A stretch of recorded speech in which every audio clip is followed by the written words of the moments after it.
There is no other indicator that projects long-term fulfillment, happiness, than relationship. We all need relationships. Relationships are what help us in life, guide us in life, help us stay emotionally sane. But there's many people who have relationships who had a level of engagement, a close engagement, but as time has progressed, they've lost close engagement with relationships. Like, for example, parents who have kids, they're at a season in life where those parents are so, ooh, you're so cute, oh, baby. Everything about the baby. Baby's like just getting so much attention, there's so much engagement. But as the child grows older and older, and especially the child that begins to throw temper tantrums and have their own mind with things and disagree on things and rebel, and that child gets to become a teenager and does things that the parent doesn't like and becomes an adult. Maybe that parent and that child don't really agree on certain things. It's not toxic, super toxic, although there are toxic relationships between parents and kids, but the relationship is decent. But many times still parents lose that with their kid as they get older. That engagement wears down. Even in marriage, sadly to say, many lose that level of engagement, that close intimacy, even with their spouse. And I'm definitely going to tie this to Michael Tait's situation. Pray for him. Jesus said, the Bible gives a very interesting event that happened in Luke 10, verse 38 to 42. It came to pass as they went, he entered into a certain village, and a certain woman named Martha received him into her house. So Martha received Jesus into her house. Interesting, in the Old Testament, the Bible calls God, a word for God, the Lord of hosts.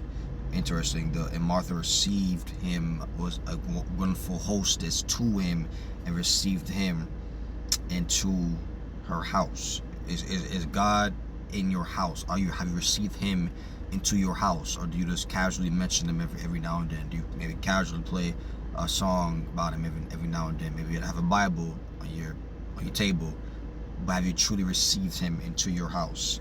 And she had a sister called Mary, which also sat at Jesus' feet and heard his word. Sat and heard. But Martha was cumbered about much serving. And cumbered can mean trouble, harassed, something that's in your way, something that's taking up a lot of space, like bringing too much clutter. She was cumbered about by much serving. So she was doing a good thing with serving. Come on, Michael Tait. A lot of serving, a lot of music, a lot of performances. And there are things that we can do that we can perform a lot, but it's cumbering something that's needful. It's cumbering something else that we need as we are serving in life. We're serving a company, we're serving a business, we're serving our clients. Martha was cumbered about much serving, came to him and said, Lord, dost thou not care that my sister have left me to serve alone? What are you doing?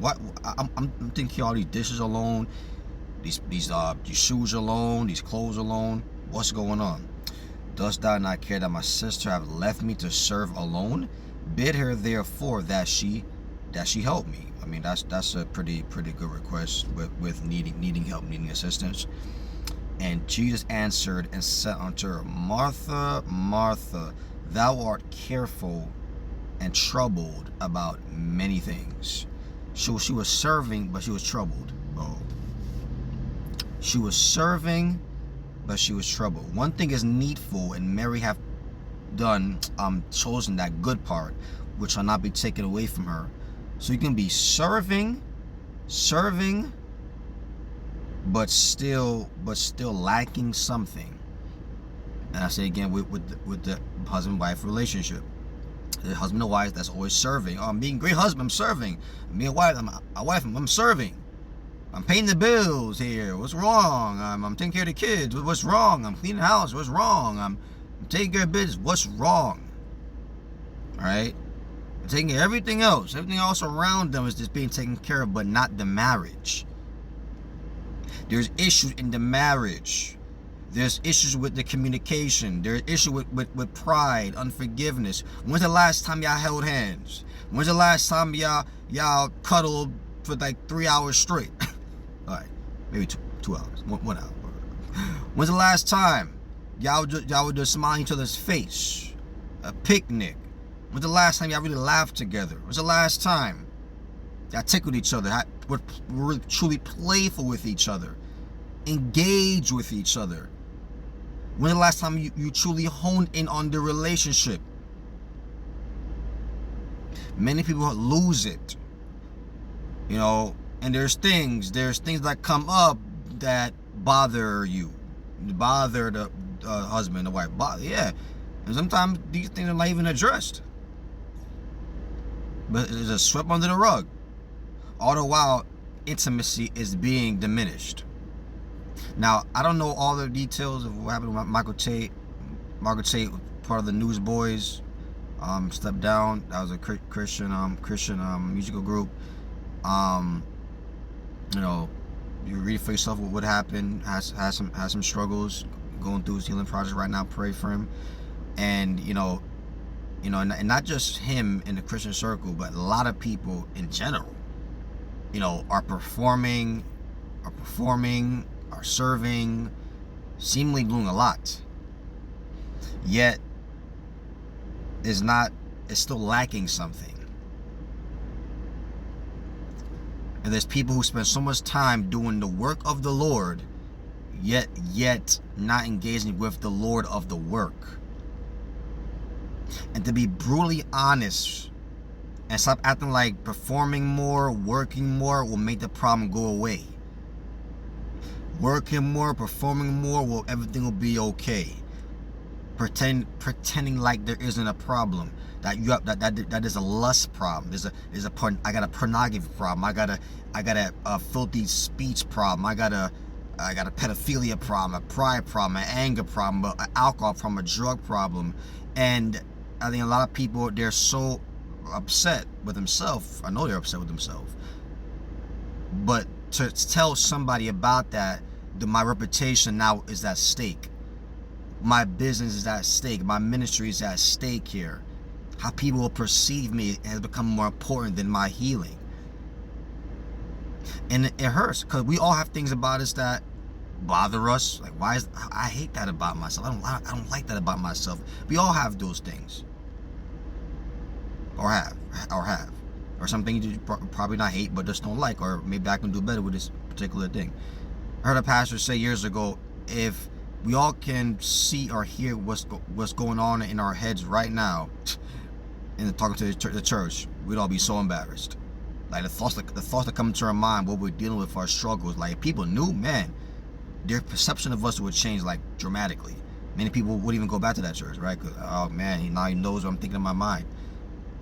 There's all sorts of reasons why people have thoughts and imaginations, but of course you choose whether or not you're going to entertain those things and proceed with those things. And you have an issue with whatever your issue is. Don't act like it's not there. Don't think that working more and performing more and producing more is going to make it go away. Have to step back and get help. I like recently what Jonathan McReynolds did, gospel recording artist did. I'm not sure if he's still doing it. Took a hiatus away from music.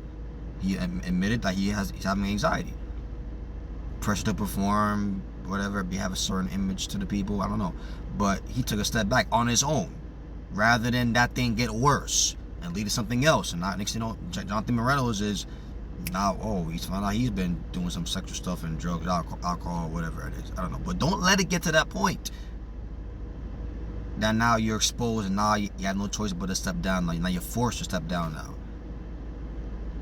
But let's take time to the Lord, say, Lord, deal with me.